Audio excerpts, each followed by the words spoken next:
Pahalgam. April 22nd, 2025. What should have been a day of joy and adventure for hundreds of tourists in Kashmir's breathtaking Baisaran Valley turned into one of the darkest chapters in recent Indian history. The Pahalgam terrorist attack left 26 people dead, over 20 injured, and a nation in mourning. Today, we take you through every detail of that tragic day, the aftermath, and the far-reaching consequences that continue to shape the region. Baisaran Valley, Pahalgam. Nestled about 7 kilometers from the town of Pahalgam in Anantnag district, Baisaran Valley is often called Mini Switzerland. Surrounded by dense pine forests and accessible only by foot or horseback, it's a haven for tourists seeking peace and natural beauty. On April 22nd, nearly 500 tourists from across India and abroad were enjoying the valley's tranquility, unaware of the horror about to unfold. The attack, minute by minute. At approximately 1:30 p.m., 5 heavily armed militants entered Baisaran Valley. Dressed in military-style uniforms and carrying AK-47s and M4 carbines, they blended in with the environment, taking advantage of the area's limited security presence. Eyewitness account. One of the eyewitnesses, a tourist, described the moment the attack began. "We heard what sounded like firecrackers, but then people started screaming. There was blood everywhere." The attackers systematically rounded up the tourists. Survivors recounted that the militants demanded to know the names and religions of their victims. In chilling detail, some were asked to recite the Islamic Kalimah declaration of faith. Men were forced to remove their trousers so the attackers could check for circumcision, a brutal method to identify non-Muslims. Those who failed these tests were shot at close range. The horror was compounded by the attackers' cold-blooded behavior. One survivor recalled how the militant spared her life, telling her, "Go tell this to Modi," referring to the Indian Prime Minister. One of the survivors, Pallavi, recounted her harrowing experience. "I told them kill me too, you've already killed my husband." One of them said, "I won't kill you. Go tell this to Modi." The attackers filmed themselves with the bodies, and in at least one instance, questioned a Christian tourist about Palestine before shooting him. Victims, who were they? The death toll reached 26. Among the dead were 23 Indian nationals from states including Arunachal Pradesh, Karnataka, Kerala, Maharashtra, Odisha, Gujarat, Haryana, Tamil Nadu, Uttar Pradesh, and West Bengal. 2 foreign tourists from Nepal and the United Arab Emirates were also killed. The victims included 3 government officials, 2 recently married officers from the Indian Air Force and Navy, and an intelligence bureau official. Most of the victims were male, as the attackers predominantly targeted men. Women and children were often spared, sometimes deliberately, so they could recount the horror. Local heroes and the rescue effort. As the gunfire subsided, local residents sprang into action. Pony operators, risking their lives, used their animals and improvised stretchers to rescue the wounded and transport them down the mountain to safety. Gurudwaras in the region opened their doors to shelter terrified tourists, and emergency services rushed to the scene as soon as news reached district headquarters.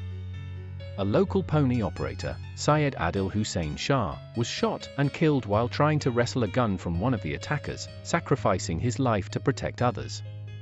Immediate aftermath, medical response and security. The critically injured were first taken to the district hospital in Anantnag and then airlifted by military helicopters to Srinagar for advanced treatment. A helpline was set up for affected families, and a temporary lockdown was imposed in Pahalgam as the Indian Army, paramilitary forces, and Jammu and Kashmir police launched a massive search operation for the attackers, who reportedly fled towards the Pir Panjal range. The perpetrators, who was behind the attack? Responsibility was quickly claimed by the Resistance Front, TRF, an affiliate of the Pakistan-based Lashkar-e-Taiba, a UN-designated terrorist group. The TRF stated their motive was to oppose the alleged settlement of non-Kashmiris in the valley, which they claimed was changing the region's demographics. Indian intelligence later identified Saifullah Kajari, also known as Khalid, a top Lashkar-e-Taiba commander, as the mastermind behind the massacre. Political and diplomatic fallout. The attack triggered a diplomatic crisis between India and Pakistan. India accused Pakistan of supporting cross-border terrorism, leading to the suspension of the Indus Waters Treaty.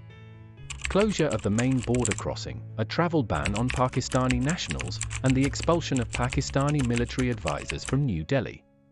Pakistan denied any involvement, but the incident led to border skirmishes and a spike in military tension. Prime Minister Narendra Modi cut short his foreign visit to return to India and chair an emergency security meeting. Union Home Minister Amit Shah travelled to Srinagar to coordinate the response, and the central government convened an all-party meeting to brief opposition leaders. National outrage and mourning. The attack was condemned across the political spectrum, with leaders from all parties expressing outrage. The Supreme Court of India issued a rare statement, calling the attack a diabolical act of mindless violence and observing 2 minutes of silence in solidarity with the victims and their families. Survivor stories, the human cost. One survivor, Pallavi, recounted the moment her husband Manjunath was killed in front of her and their young son. She described pleading with the attackers to kill her too, only to be told to go tell Modi. Locals, including 3 men who kept saying a Bismillah, helped her and her son reach safety. Many families are still coming to terms with their losses. Newlyweds, government officials, and ordinary tourists all became victims of a senseless act of violence. The broader context, Kashmir's long shadow. The Pahalgam attack is the deadliest in India since the 2008 Mumbai attacks and a grim reminder of the decades-long insurgency in Jammu and Kashmir. The targeting of tourists marks a disturbing escalation, threatening the region's fragile peace and its vital tourism industry. What happens next? As security forces continue their search for the perpetrators, the attack has reignited debate over Kashmir's security, the role of cross-border terrorism, and the future of India-Pakistan relations. The government has vowed to bring the attackers to justice and prevent such tragedies in the future. Conclusion: remembering the victims. April 22, 2025 will forever be etched in the memory of the nation. As we remember the innocent lives lost in Pahalgam, we also honor the courage of survivors, the selflessness of local rescuers, and the resilience of a nation that stands united against terror. Thank you for watching.